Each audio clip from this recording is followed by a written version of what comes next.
First of all, give us the title that we would give to you in the story. Ross Lamont, principal of Lamont, an associates consulting.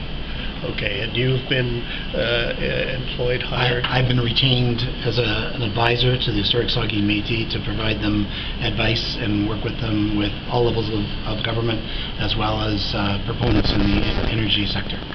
I gotta ask, the presentation by Historic Saugeen as opposed to the other Aboriginal groups, and the CNSC was asking the same thing, it's almost at the opposite ends of the spectrum. You're providing support, you say there's no problem with fisheries, the others are saying that there's a safety issue and so on. How do you marry the two? It's not the place of the Historic Saugeen Métis to speak on behalf of any other Aboriginal group. They all speak for themselves.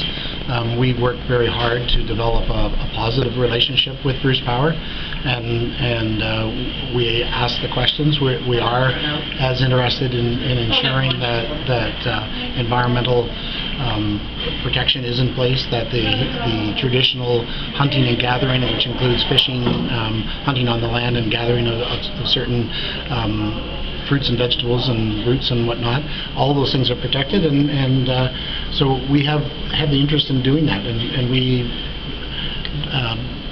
don't enter into the other Aboriginal groups' areas of interest. And yet there is even another Métis group, the Ontario Métis group, that doesn't have the same thoughts. Now, you can't speak for them, but are you not one and the same? Not really.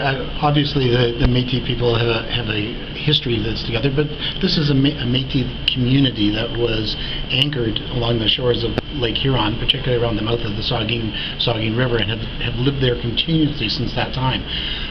As Patsy said, we have 3 generations of Métis people who have been employed at the Bruce site. So some of that familiarity and knowledge of the working practices within the station comes from the community's personal knowledge of it, and that makes a big difference.